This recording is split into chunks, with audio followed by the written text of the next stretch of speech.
How to fix Spotify something went wrong, try reloading the page. Hello everyone, welcome to this channel. I'm here to help you out today, so without any delay, let's get started. So first of all, what you simply need to do is make sure you have stable Wi-Fi connection on your device, and for that launch the Play Store application.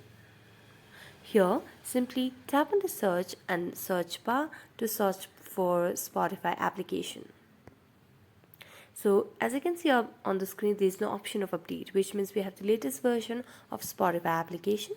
So simply go back to the home screen. Now let's make a long press on the Spotify application and then tap on app info. As you tap on app info, it will lead us to a new page where you can see the option of clear data at the bottom right corner. Select on that. Here, clear the cache and tap on OK.